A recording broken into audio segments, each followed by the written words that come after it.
Vamos a compartir en el libro de Santiago, capítulo 3. Estamos llegando al final del libro de Santiago. El tema de hoy es las dos sabidurías, ¿sí? Ponemos el título, nada más pone, por favor. Las dos sabidurías y Santiago 3, 13 al 18. Es interesante cuando uno lee la carta de Santiago cómo va desarrollando los temas de una manera muy frontal, pero de una manera muy clara, muy práctica. En estos 5 o 6 textos yo iba a hacer un apunte y la verdad es que no hay mucho que apuntar aquí. Lo que hay que hacer es leer y tratar de comprender lo que dice. Solamente le puse títulos a 3 divisiones que tiene este párrafo, que comienza diciendo: ¿quién es sabio y entendido entre vosotros? Muestre por la buena conducta sus obras en sabia mansedumbre. Pero si tenéis celos amargos y contención en vuestro corazón, no os jactéis ni mintáis contra la verdad.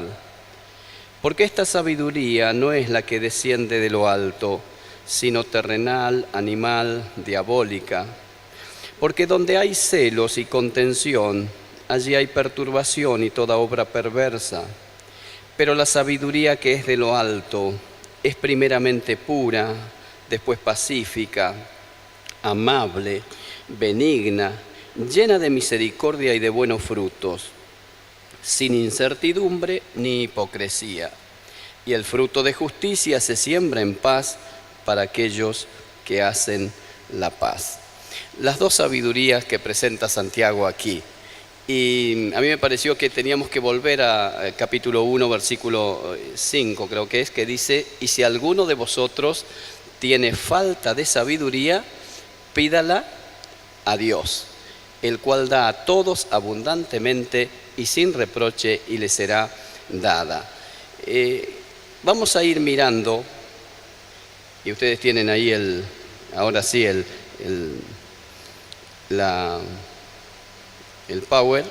PowerPoint para poder ir mirando algunas cuestiones. Vamos a hacer la primera división que aparece en el texto, y es el texto número 13, ¿sí?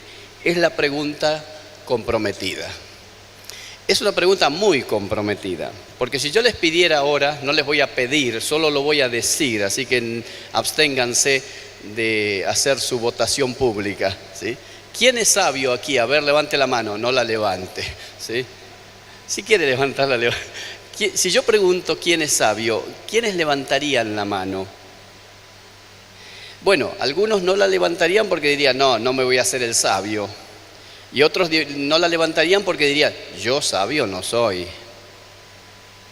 Ahora entonces yo le voy a preguntar: ¿quién es necio aquí? Levante la mano. No levante la mano, no levante la mano.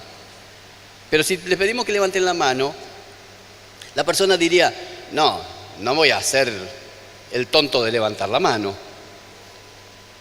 Además, otro diría: yo necio no soy, así que yo no voy a levantar la mano. Santiago va a explicar qué significa sabiduría, ser sabio, y lo explica de una manera muy clara. Ahora vamos a mirar primero el texto 13, que dice, ustedes tienen la palabra, no se resalta mucho por el color, pero está con negrita, está con blanquita ahí, ¿verdad? Más fuerte. Hay un par de palabras ahí. ¿Quién es sabio y entendido? Sabio y entendido está remarcado, ¿sí? Dicen algunos comentaristas que sabio y entendido son 2 palabras diferentes. Una refiere al maestro que lo sabe, no lo sabe todo, pero sabe más, y además lo sabe decir, lo sabe explicar. Entonces ese es un sabio, referido a un maestro.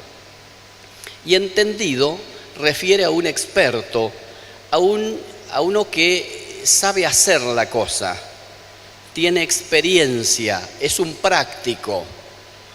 Entonces Santiago juntó las 2 palabras y dijo: ¿quién es sabio? Que sabe mucho, que explica bien, pero también que es práctico, que sabe hacerlo, que lo practica. Ahora, la frase en el griego koiné, como se hablaba en esa época, y como está escrito, la expresión y, ¿sí? Vieron que dice quién es sabio y entendido, no está la frase armada como para que sea una sumatoria, sabio más entendido. Es decir, yo tengo cabello negro y mediana estatura, son dos cosas. No. Esta frase, dije mediana estatura, ¿vieron? Algunos se rieron. No era para eso. Sabio y entendido, la conjunción y, kai en griego, ¿sí? No está puesta aquí como una sumatoria, sino más bien como una expresión de paralelismo. Es decir, si yo digo, esta persona tiene dinero y posibilidades de comprar lo que quiera, tiene dinero y posibilidades de comprar lo que quiera, no es una sumatoria, tiene dinero y posibilidades de comprar, sino que como tiene dinero, tiene posibilidades de comprar. Si yo digo, tiene dinero y no tiene capacidad de comprar, no, estoy negando la anterior. No voy a hacer mucho rollo con esto, pero lo que estoy tratando de explicar es que sabio y entendido es un paralelismo. Sabio casi es como sinónimo de entendido aquí. Porque para Santiago el conocimiento y la capacidad de explicar algo en la vida cristiana tiene que ver con la práctica de la vida cristiana y no con la teorización de la vida cristiana. La vida cristiana, el sabio en la vida cristiana no es el que sabe mucho y lo explica bien. Y a veces nosotros tenemos un rollo con esto de qué espiritual que es porque sabe mucho, o qué espiritual que es porque lo explica bien. No. Sabio y entendido es un hombre, una mujer que tienen la sabiduría de lo alto, la sabiduría de Dios. Y observen cómo dice, ¿quién es sabio y entendido entre vosotros? Es decir, está hablando a la iglesia, a los fieles, a la comunidad de fe. ¿Quién es sabio y entendido? Y es una pregunta que está tratando de decir, los sabios y entendidos tienen que tener estas características. No está diciendo quién es sabio y entendido como para descalificar, sino para incluir al creyente como un hombre, una mujer que quiere ser sabio y entendido. Entonces ahora va mi pregunta y pueden levantar la mano. ¿Quién quiere ser sabio y entendido? Yo quiero ser sabio y entendido. Ahora observen que dice, muestre. La palabra mostrar es evidenciar o poner a la luz, sacar a relucir. Muestre por la buena conducta. Observen que pasa de la teoría a la práctica. Si es sabio, que sabe mucho, y entendido, que puede practicarlo, lo debe mostrar, lo debe exhibir, lo debe publicar con sus acciones. Dice, muestre, evidencie por la buena conducta sus obras. Conductas y obras suelen ser sinónimos, pero tienen dos sentidos distintos. Conducta es la manera de conducirme. Conductas son las acciones que devienen de mi razonamiento, de mis sentimientos y del ejercicio de mi voluntad. Mi manera de vivir, cómo yo expreso a los demás lo que pienso, lo que siento y lo que decido. Y sus obras son las acciones hechas desprofeso o acciones premeditadas para beneficiar al otro. Esas son buenas obras. La buena obra, Dios ya la preparó, dice San Pablo, de antemano, la proyectó, la organizó y se nos presentan a nosotros como las oportunidades. ¿Vieron esa frasecita, las cuales Dios preparó de antemano para que anduviésemos en ellas? ¿Cómo lo podemos traducir a nuestra experiencia? Son las oportunidades de hacer cosas en beneficio de los demás. Eso es una buena obra. A veces hacemos cosas y yo ni me di cuenta, ¿sí? Porque ya la persona está tan práctico, tiene tanto entendimiento en eso, que las hace porque sí. La mamá le da la leche al nene y no dice voy a hacer una buena obra. Lo hace porque el niño lo necesita. El creyente debe empezar a caminar en esas buenas obras, hacer las cosas porque es una cuestión normal. Por eso cuando alguien hace una buena obra, nunca está esperando, una buena obra en el sentido bíblico, no está esperando las felicitaciones ni el reconocimiento, aun cuando lo necesitamos como personas. Entonces Santiago dice, la pregunta comprometida, ¿quién es sabio y entendido entre vosotros? Muestre por la buena conducta sus obras, y ahora dice en sabia mansedumbre. La mansedumbre tiene que ver con el carácter. En principio con el carácter de Jesús. Aprendan de mí que soy manso y humilde de corazón. La mansedumbre se lleva en el corazón, no en los hombros agachados, ni con cara de pan triste. Eso no es mansedumbre. Mansedumbre tiene que ver con un corazón que no se ofusca, que no se altera, que no se fastidia por las acciones de los demás. A mí lo que más me molesta es que digan, a mí lo que más me molesta es que hagan. ¿Cómo me molesta que la gente sea? Eso no es mansedumbre. Porque la mansedumbre es la capacidad de soportar y sostener a los demás y darles la libertad de que sean como son. Y no esperar de actuar de una manera pacífica porque los demás hacen lo que yo espero que hagan. Lamentablemente, los demás nunca hacen lo que yo espero que hagan. La mayoría de las veces hacen al revés de lo que yo espero que hagan. De la misma manera, yo no hago ni actúo como la gente espera que yo actúe. La mayoría de las veces yo actúo de manera distinta y sorprendente para la gente que tiene que practicar la mansedumbre conmigo. La mansedumbre además es un mandato. San Pablo en sus cartas varias veces dice que debemos comportarnos con mansedumbre. San Pedro dice, presenten defensa de la verdad del Evangelio con mansedumbre. Y luego San Pablo dice que la mansedumbre es un fruto, un resultado de la presencia del Espíritu Santo en nosotros. Porque el fruto del Espíritu es, ¿se acuerdan? Amor, gozo, paz, paciencia, benignidad, bondad, mansedumbre y templanza. Bien, segunda, ahora sí vamos al análisis de las sabidurías. Primero la pregunta comprometida y ahora vemos la evidencia de la sabiduría de abajo. Por favor, ponela. Está el texto allí, versículo 14 y 16 que acabamos de leer. Y dice, pero si tenéis celos amargos y contención en vuestro corazón. Si tenéis, fíjense la evidencia de la sabiduría de abajo. Santiago, casi digo San Pablo, Santiago pone en paralelo, yo iba a hacer un cuadro pero en el Power no lo supe hacer, así que puse el texto. Hace un paralelismo entre la sabiduría de aquí abajo y la sabiduría que viene de lo alto. Entonces pone la evidencia de quien actúa con sabiduría de aquí abajo. La primera evidencia dice, observen que la frase es, pero si tenéis celos, ese pero si tenéis es un condicional, pero en realidad está dándolo como una experiencia de la vida cristiana. Porque tienen celos amargos y contención, por eso tienen sabiduría de abajo y no de arriba. Si tenéis celos amargos, ¿qué son los celos? Siempre decimos que la envidia es el querer tener lo que otro tiene, ¿sí? En realidad, envidia es el fastidio que me da por lo que otro tiene. El celo es querer tener lo que otro tiene. Y los celos son muy fuertes. No solamente el celo del afecto, cuando alguien querido nuestro nos traiciona, sino el celo de las cosas. El celo es una actitud de posesión, de que sea mío. ¿Qué es lo primero que aprenden los niños a decir? No aprenden a decir papá, mamá. Yo creo que van a aprender a decir abuelo primero, pero no debe ser así. Lo que primero que aprende un niño es a decir no. Y lo segundo que aprende es a decir mío. Desde que Adán y Eva pecaron, nosotros arrastramos con las consecuencias, tenemos una actitud tan egoísta, tan centrada en nosotros la decimos como se cree el ombligo del mundo, ¿bien? Pero siempre decimos que el otro se cree. Nunca he escuchado que alguien diga, yo soy el ombligo del mundo. Bueno, debo informarles que también sos así, y también soy así.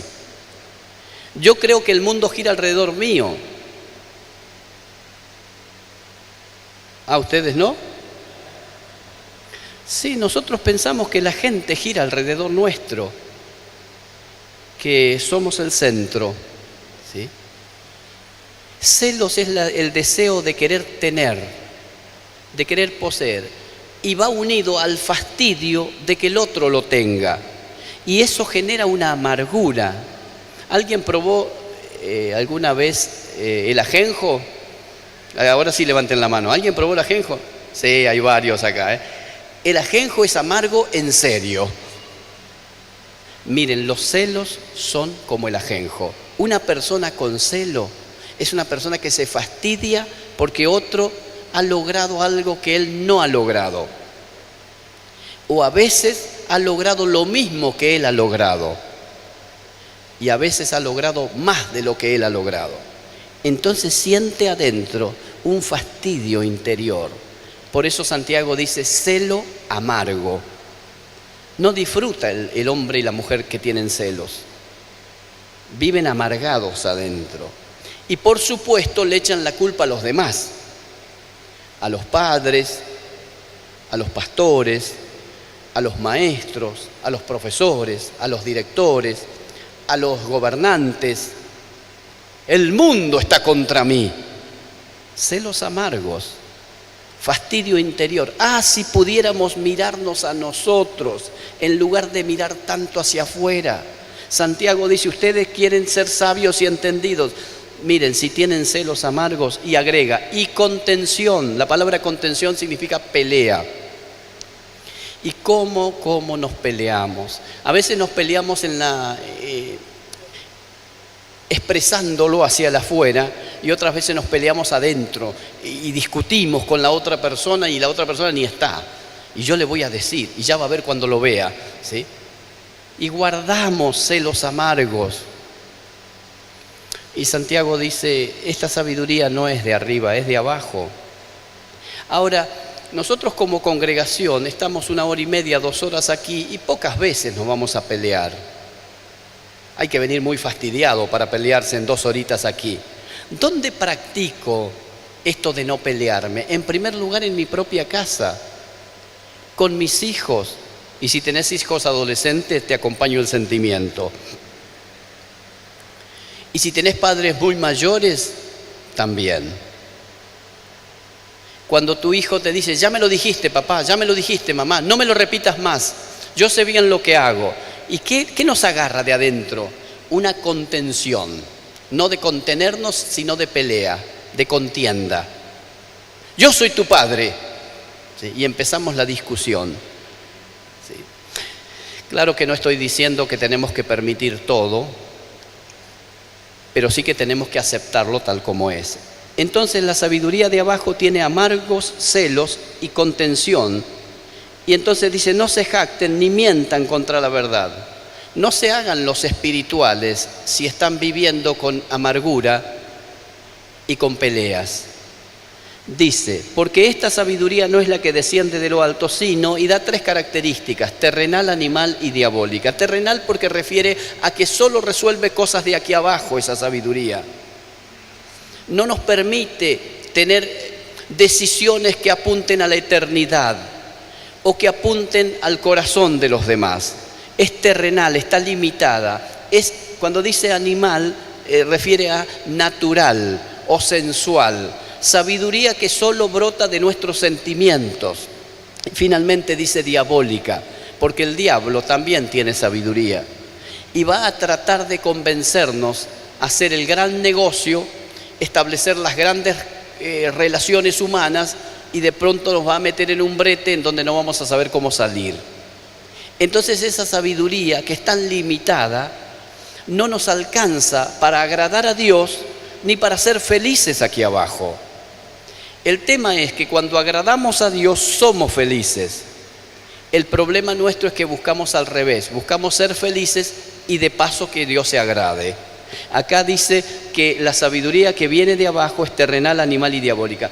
Y entonces Santiago concluye diciendo, porque donde hay celos y contención, allí hay, y fíjense si no pasa esto, perturbación y toda obra perversa. Perturbación es ambiente enrarecido. Perturbación es falta de confianza entre las personas. Perturbación es sentido de persecución, de que los demás me quieren hacer daño. Perturbación es alteración interior, de modo que no puedo estar en quietud, como diría mi mamá, que lo dije alguna vez, este no está en paz ni con él mismo. ¿Sí? Y hay personas que tienen una perturbación constante. Esa perturbación que no le permite estar quieto interiormente, estar en paz, vivir mirando a los ojos a los demás, caminar tranquilo y seguro, no porque lo tiene todo, sino porque se maneja con la sabiduría de arriba y sabe entonces, por esa sabiduría, que Dios tiene el control y que el jefe es así.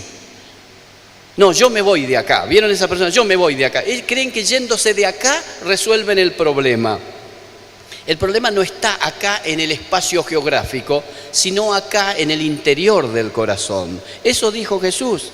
Del interior del corazón brotan, y dijo una ristra de cosas. Por lo tanto, la perturbación es una consecuencia de los celos amargos y de la contienda. Para que no haya perturbación, lo que hay que hacer es sacar la contienda y los celos amargos.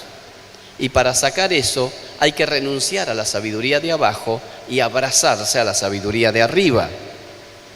Dice, porque donde hay celos y contención, allí hay perturbación y toda obra perversa. Miren, cuando hay una obra que no beneficia al otro, dijimos que obra es una acción que hago desprofeso para beneficiar a otro. ¿Vieron cuando alguien dice, deja, ya va a ver, yo le voy a hacer así? ¿Sí? No, yo no le voy a hacer eso, que se la arregle solo. Eso es una mala obra. Esa es obra perversa. Yo hago lo que me corresponde. A mí no me tocaba. Que se arreglen los demás. Ellos se hicieron cargo. ¿Vieron cuando nos paramos a mirar la escena y no nos comprometemos con la obra de Dios? Estamos haciendo obra perversa. Nos transformamos en señaladores, en cuestionadores, en acusadores, en jueces, y no somos parte de ella. Y qué pena, porque dentro de poco vamos a cruzar la frontera y nos vamos a encontrar con el Señor de la iglesia, el Señor de la obra, y Él nos ha de preguntar, ¿qué hiciste con los dones? ¿Qué hiciste con las capacidades? ¿Qué hiciste con la vida que te di? ¿Qué hiciste con las oportunidades? ¿Qué hiciste con los recursos que te di? ¿Qué hiciste con las capacidades intelectuales que te di? Obra perversa es el resultado de vivir en celos amargos y en peleas y contención. Y termina Santiago pasamos a la otra, las características de la sabiduría de arriba. Vamos a leerlo juntos, nos quedan unos minutitos. Pero la sabiduría que es de lo alto es primeramente pura, después pacífica, amable, benigna, llena de misericordia y de buenos frutos, sin incertidumbre ni hipocresía. Y el fruto de justicia se siembra en paz para aquellos que hacen la paz. Observen que Santiago termina, cuando habla de la primera sabiduría, con una conclusión, porque donde hay celos amargos y contención, allí hay perturbación y toda obra perversa. Y acá termina con una conclusión, y el fruto de justicia se siembra en paz para aquellos que hacen la paz. Si hay algo que el ser humano quiere disfrutar, es de paz interior. Sería capaz de dar cualquier cosa por vivir tranquilo. Esto lo experimenta cuando no vive tranquilo, cuando no ando a los saltos, dice la gente. Y a veces anda a los saltos económicamente, a veces anda a los saltos emocionalmente, a veces anda a los saltos con la familia, ¿sí? A veces anda a los saltos con su trabajo. Vivir en paz es vivir seguro. La paz, según Santiago en este pasaje, es la consecuencia de vivir con la sabiduría de arriba. Vamos a mirarla rápidamente. Pero la sabiduría que es de lo alto es primeramente, y dice varias características. Primero es pura. Pura refiere a la santidad, al deseo de hacer cosas y de vivir de modo tal que Dios se agrade. Y cuando eso no sucede, volver tras nuestros pasos, pedirle perdón a Dios y perdón si hemos ofendido a alguien y restituir lo que hemos defraudado. Vivir en santidad es vivir deseando que Dios sea honrado, porque puro tiene que ver con santo, ¿sí? Con lo que Dios aprueba. Entonces, cuando uno dice tengo sabiduría, es que estoy tratando de vivir ¿cómo? En santidad. Pero vivir en santidad no es ser un santulón, no es tener una aureola arriba, ni cara de santulón. Es luchar contra nuestras pasiones, es luchar contra nuestras intenciones malas, es luchar contra nuestros pensamientos que nos traicionan, es luchar con nuestras malas decisiones, porque decidimos porque nos conviene algo y no porque a Dios le agrada. Hace un tiempo yo estaba con un matrimonio aconsejándoles y ellos se iban a mudar y yo les pregunté, porque estaban ahí con una cantidad de dudas, le digo, ¿y cuál es la razón? Si yo les pido que me den una razón que sea la más importante por la que ustedes se quieren mudar. Y los dos se miraron y dijeron la misma palabra, porque nos conviene. Entonces yo les dije, van por mal camino.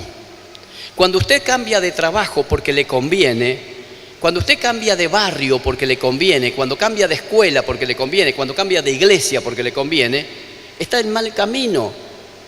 Uno debe cambiar porque Dios está guiándonos a cambiar. Eso es agradar a Dios. Mira, no me conviene, pero me quedo acá porque Dios quiere que me quede acá. Eso es sabiduría. Sabiduría no es hacer lo que yo quiero, sino lo que le agrada a Dios. Eso es pureza, eso es santidad. Porque santidad es hacer, como dicen en el interior, hacerle caso a Dios, ¿sí? Hacer lo que a Dios le agrada. No, voy a dejar de trabajar, ¿por qué? Y no me conviene con lo que me pagan. Yo debiera pensar si me conviene o no me conviene porque agrado o no agrado a Dios. Allí está el punto. Dice, después la sabiduría esta es pacífica. La palabra pacífico tiene que ver con persona que es pacificador, que hace acuerdos, que no está siempre peleando, sino que está tratando de armonizar, buscarla de alguna forma que haya conciliación. ¿Se acuerdan cuando San Pablo habla de la salvación? Dice, Dios ruega por nosotros, a ustedes, que se reconcilien. ¿Se acuerdan? Bueno, el acto salvador de Dios es que nos reconcilia con Él mismo y luego nos reconciliamos con nosotros y luego nos reconciliamos con el otro. La sabiduría se manifiesta en una continua reconciliación. Yo hace un tiempo tuve oportunidad de hablar con alguien. Tenía 2 ejemplos, voy a contar uno nada más. Voy a contar el más cercano. 3 años más o menos, conversé con un muchacho que era líder en una iglesia, líder de jóvenes, y charlé con él. Él quería que conversáramos, tuvimos como 2 o 3 horas. Y bueno, primero repasamos su ministerio porque él quería contarme, y entonces yo lo escuché, y después empezamos a ir un poco más a lo que tiene que ver con su vida, y en un momento le pregunté, ¿pero cuál es tu problema? Es que no tengo a nadie a quien contarle, me dice, y le digo, ¿y tu familia? No, yo vivo solo con mi esposa y bueno, y le digo, ¿y tus padres? No, ellos se separaron hace muchos años. Y los ves, a uno no lo veo porque está lejos, y al otro, no, el otro vive en Buenos Aires. ¿Y lo ves? No. Y pero sería bueno, ¿es creyente? Sí, es creyente y se congrega en tal iglesia. ¿Y por qué no lo ves? No, estamos peleados hace ya 1 año y medio que no nos vemos.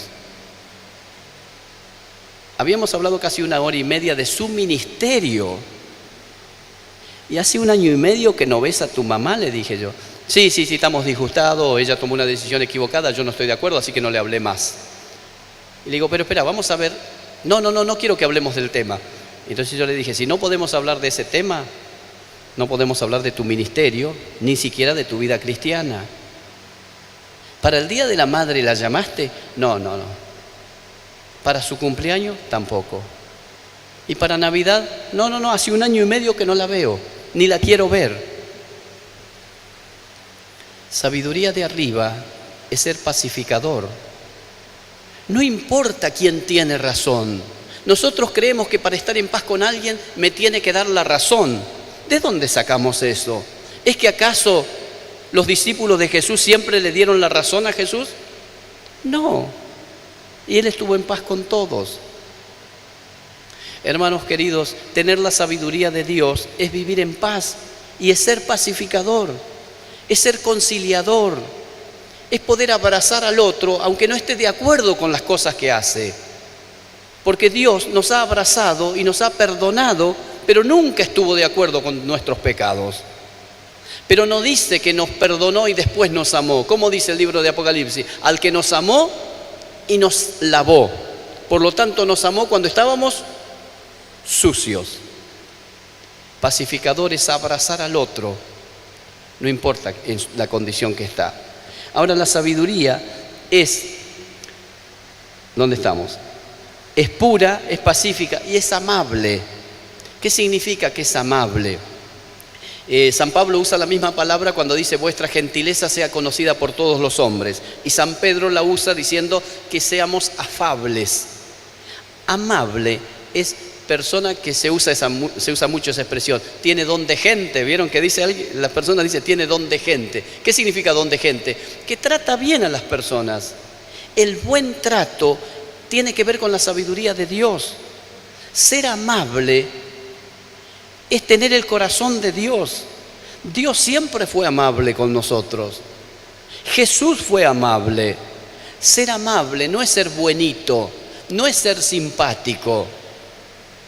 Hay veces que uno hace un esfuerzo para ser simpático, ¿verdad? Pero no tiene que ver con la simpatía. Tiene que ver con que el otro pueda sentirse bien. Porque Dios nunca nos ha hecho sentir mal. Dios nunca nos ha tratado como unos miserables. Si hubiera sido así, hubiera sido más fácil despreciarnos. Sin embargo, dice San Pablo, el texto que citaba Axel esta mañana, a lo despreciado del mundo tomó Dios, ¿o no? A lo que no es, para hacer de lo que no es lo que es. Por lo tanto, ser amable no es una característica de algunos. Ser amable no es una virtud de unos pocos. Ser amable es tener la sabiduría de Dios. Y dice el texto que la sabiduría es pura, pacífica, amable, benigna. Benigno tiene que ver con bueno. Yo le pregunté un día a Bobby Jack. Bobby Jack es un misionero que vivía en Misiones y su padre se llamaba Guillermo Jack. Y yo tuve oportunidad de conocerlo a don Guillermo y charlar con él un par de veces y le pedí consejos, un misionero inglés. Y al tiempo conocí a Bobby y él visitó Breaposo varias veces. Y un día, charlando con él mientras caminábamos por unos caminitos ahí en Breaposo, en medio del monte, le dije, Bobby, ¿qué es lo que más te acordás de tu papá? ¿Y saben qué me dijo? Lo que más me acuerdo de mi papá es que mi papá era bueno. Y a mí me conmovió. Porque Dios es bueno. Y los papás representamos a Dios para nuestros hijos. Y debemos ser buenos. Pero los cristianos representamos a Dios en el mundo. Y debemos ser buenos. La sabiduría es benigna. Yo no elijo a las personas para ser bueno con ellos. No, a este sí porque me cae bien, al otro sí porque como viene a nuestra iglesia, a este otro también porque una vez me ayudó. Y a veces hacemos como decía el diputado santiagueño. Un día me mandó a pedir el tractor y yo le dije que no se lo podía prestar porque era de la escuela y me mandó de nuevo al mismo peón y me puso, don Pedro, recuerde, favor con favor se paga. Entonces yo lo fui a ver y le dije que no se lo podía prestar por todas estas razones y que si él alguna vez había hecho un favor yo se lo agradecía, pero en este caso no podíamos hacerlo. Nosotros a veces le damos a la gente porque nos dio. Tenemos que darle a la gente, no importa si nos da o nos da, porque Dios es bueno y si tenemos sabiduría de Dios, tenemos que ser buenos porque la sabiduría es benigna. Y luego dice, llena de misericordia. La misericordia no es lo mismo que tenerle lástima a una persona. A veces confundimos, decimos, pobre hombre. ¿Vieron cuando decimos así? Qué desgracia, mirá lo que le pasó. Como a mí no me pasó, yo siento una profunda lástima. No, el Señor no nos tuvo lástima, nos tuvo misericordia. Y luego dice, sin incertidumbre ni hipocresía. Eso tiene que ver con que esta sabiduría es confiable. Esta sabiduría es continua. Esta sabiduría es un estilo de vida. No es que hoy, durante las próximas 3 horas, voy a ser sabio y después no. No, no. La sabiduría que viene de lo alto, sin incertidumbre, no deja de ser. Sin hipocresía, no está careteando. No hace como, sino que es como Dios espera. Bien, son las 11 en punto, según el reloj. Vamos a cerrar. Hoy tuve mucho tiempo, ¿eh? Vamos a orar y vamos a decirle al Señor: Señor, dame esa sabiduría, ayúdame a buscarte de todo corazón, ayúdame a vivir como vos esperas. Vamos a hacer grupos de 2 y vamos a orar todos.